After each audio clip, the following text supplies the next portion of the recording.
आज हम बात करने वाले हैं क्लास 12th की पॉलिटिकल साइंस की जो पहला चैप्टर है दो ध्रुवीयता का अंत। हमारे पास समय कम होने की वजह से इस चैप्टर में हम इम्पोर्टेंट और जो परीक्षा में पूछे जाने वाले नोट्स ही पढ़ेंगे। सबसे पहले बात करेंगे जो दो ध्रुवीयता का अंत है, इसका मतलब क्या होता है, कौन सी दो ध्रुव की बात हो रही है। दो ध्रुव आपको बता दें कि जो एक यूएसए जो अमेरिका है और दूसरा सोवियत संघ है जो दूसरे विश्व युद्ध के बाद जो है आमने-सामने हो गए थे, जिसको कोल्ड वॉर कहा जाता है, जिसे हथियारों की होड़ में जिन्होंने सबसे ज़्यादा हथियार बनाने की होड़ में जो वॉर चली थी, उसे कोल्ड वॉर कहते हैं और उसके बाद जो उसका अंत हुआ है, उसी को जो है दो ध्रुवीयता का अंत कहते हैं। इससे पहले थोड़ी-सी अमेरिका और सोवियत संघ के बारे में जो है आपको थोड़ी-थोड़ी जानकारी दे दें ताकि पता चल सके कि किस वजह से दोनों देशों के बीच शीत युद्ध शुरू हुआ था। अमेरिका यानी USA, United state of America. America के अंदर जो अर्थव्यवस्था जो है वो पूंजीवादी अर्थव्यवस्था कहलाती है। आप सबको पता ही होगा पूंजीवादी का मतलब है जो स्कूल, जो उद्योग कंपनियां जो है निजी होती हैं। और दूसरी ओर सोवियत संघ जो समाजवादी साम्यवादी था, समाजवादी अर्थव्यवस्था को लेकर जो है सारी जो सरकार के नियंत्रण में उद्योग कंपनियां वगैरह थी। इसीलिए जो है दोनों विचारों के होड़ को ही शीत युद्ध कहा जाता है, जो सेकंड वर्ल्ड वॉर और 1990 तक चला था। दूसरे विश्व युद्ध के बाद 1990 तक चला, उसे शीत युद्ध कहते हैं और दो ध्रुवीय के बीच बीच का शीत युद्ध कहते हैं। इसी इसी के बीच जो है 1961 के अंदर जो है बर्लिन की दीवार बनी थी, जिसे पूंजीवादी और साम्यवादी के बीच विभाजन का प्रतीक मानी जाती है। ये कई बार परीक्षाओं में जो पूछा जाने वाला सवाल है। 1961 में बनी बर्लिन की दीवार किसका प्रतीक है? जो है पूंजीवादी और साम्यवादी का प्रतीक मानी जाती है। ये 150 किलोमीटर लंबी थी। बर्लिन की दीवार है जो 9 नवंबर 1989 को जो बर्लिन के लोगों ने तोड़कर शीत युद्ध का अंत जो था किया था, वो बर्लिन की दीवार को तोड़कर किया था। ये जो 9 नवंबर 1989 है, ये भी कई बार एग्जाम्स में आता है। 9 नवंबर 1989 को बर्लिन की दीवार तोड़ी गई थी। उसके बाद अगला पॉइंट है सोवियत प्रणाली क्या थी? और उससे पहले थोड़ा सा सोवियत संघ के नेता जो व्लादिमीर लेनिन थे उसके बारे में पढ़ लेते हैं। व्लादिमीर लेनिन जो एक व्लादिमीर लेनिन जो है वो व्लादिमीर लेनिन कम्युनिस्ट पार्टी के संस्थापक थे। जो कम्युनिस्ट पार्टी जो थी सोवियत संघ की एकमात्र पार्टी थी जो सत्ता में रह सकती थी। इसके अलावा किसी को स्वतंत्रता नहीं थी सत्ता में आने की। और जो 1917 में रूसी क्रांति हुई थी उसके नायक थे और मुश्किल दौर में 1917 से 1924 तक सोवियत संघ के जो राष्ट्रपति थे व्लादिमीर लेनिन थे। और सोवियत संघ का संस्थापक जो है वो भी व्लादिमीर लेनिन को ही माना जाता है। अब इससे आगे बढ़ते हैं, सोवियत प्रणाली क्या थी? सोवियत संघ, सोवियत समाजवादी सोवियत गणराज्य यानी यूएसएसआर जो आज के समय में रूस है और इससे कई देश अलग हो चुके हैं, जो बिल्कुल जो है घटकर रूस का क्षेत्र जो है वहीं तक रह गया। रूस में हुई 1917 की समाजवादी क्रांति के बाद अस्तित्व में आया।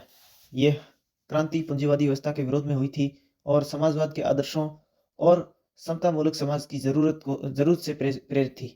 यह मानव इतिहास में निजी संस्था को समाप्त करने के और समाज को समानता के सिद्धांत पर सचेत रूप से रचने की सबसे बड़ी कोशिश थी। ऐसा करने में सोवियत प्रणाली के निर्माताओं ने राज्य और पार्टी की संस्था को प्राथमिक महत्व दिया। सोवियत राजनीतिक प्रणाली की धुरी कम्युनिस्ट पार्टी थी और ये भी कई बार सवाल क्वेश्चन में पूछा जाता है एग्जाम में कि सोवियत के जो है राजनीतिक धुरी किसे कहा जाता है, जो कम्युनिस्ट पार्टी थी। इसमें किसी अन्य राजनीतिक दल या विपक्ष के लिए जगह नहीं थी। अर्थव्यवस्था योजनाबद्ध और वह राज्य के नियंत्रण में थी। दूसरे विश्व युद्ध के बाद यूरोप के देश सोवियत संघ के अंकुश में आ गए थे। सोवियत सेना ने इन्हें फांसीवादी ताकतों के चंगुल से मुक्त कराया था। इन सभी देशों की राजनीतिक और सामाजिक व्यवस्था को सोवियत संघ की समाजवादी प्रणाली की तर्ज पर ढाला गया। इन्हें ही समाजवादी खेमे के देश या दूसरी दुनिया का देश कहा जाता था। और ये भी जो है कई बार क्वेश्चन एग्जाम में आता है कि दूसरी दुनिया का देश किसे कहा जाता है। जो सोवियत संघ जो था उसे दूसरी दुनिया के देश ही कहा जाता था। इस खेमे का नेता समाजवादी सोवियत गणराज्य था। दूसरे विश्व युद्ध के बाद सोवियत संघ महाशक्ति के रूप में उभरा। अमेरिका को छोड़ दे तो सोवियत संघ की अर्थव्यवस्था शेष विश्व की तुलना में कहीं ज्यादा विकसित थी। सोवियत संघ की संचार प्रणाली बहुत उन्नत थी। इसके पास विशाल ऊर्जा संसाधन था, जिसमें खनिज तेल, लोहा इस्पात तथा मशीनरी उत्पाद शामिल हैं। सोवियत संघ के दूर दराज के इलाके भी आवागमन की सुव्यवस्थित और विशाल प्रणाली के कारण आपस में जुड़े हुए थे। सोवियत संघ घरेलू उपभोक्ता उद्योग भी बहुत उन्नत था और पेन से लेकर कार तक सभी चीज़ों का उत्पादन वहाँ होता था। हालाँकि सोवियत संघ के उपभोक्ता उद्योग में बनने वाली वस्तुएँ गुणवत्ता के लिहाज से पश्चिमी देशों के स्तर की नहीं थी, लेकिन सोवियत संघ की सरकार ने अपने नागरिकों के लिए एक न्यूनतम जीवन स्तर सुनिश्चित कर दिया था। सरकारी बुनियादी ज़रूरत चीज़ें मसलन स्वास्थ्य सुविधा, शिक्षा, बच्चों की देखभाल तथा लोक कल्याण की अन्य चीज़ें रियायती दर पर मुहैया कराती थी। मिल्कियत का प्रमुख रूप राज्य का स्वामित्व था तथा भूमि और अन्य उत्पादक संपदाओं पर स्वामित्व होने के अलावा नियंत्रण भी राज्य का ही था। बहरहाल सोवियत प्रणाली पर नौकरशाही का शिकंजा कसता गया। यह सत्तावादी होती गई और नागरिकों का जीवन कठिन होता चला गया। लोकतंत्र और अभिव्यक्ति की आज़ादी नहीं होने के कारण लोग अपनी असहमति अक्सर चुटकुलों और कार्टूनों में व्यक्त करते थे। सोवियत संघ की अधिकांश संस्थाओं में सुधार की जरूरत थी। सोवियत संघ एक दल यानी कम्युनिस्ट पार्टी का शासन था और इस दल का सभी संस्थाओं पर गहरा अंकुश था। यह दल जनता के प्रति जवाबदेह नहीं था और ये कई बार क्वेश्चन पूछ जाता है कि सोवियत संघ के जो पतन का कारण था, जो कम्युनिस्ट पार्टी जो है जनता के प्रति जवाबदेह ना होना, ये भी एक सोवियत संघ के पतन होने का कारण रहा है। जनता ने अपनी संस्कृति और बाकी मामलों की साज संभाल अपने आप करने के लिए 15 गणराज्यों को आपस में मिलाकर सोवियत संघ बनाया था, लेकिन पार्टी ने जनता की इस इच्छा को पहचानने से इनकार कर दिया। हालांकि सोवियत संघ के नक्शे में रूस संघ के 15 गणराज्यों में से एक, लेकिन वास्तव में रूस का हर मामले में प्रभुत्व था।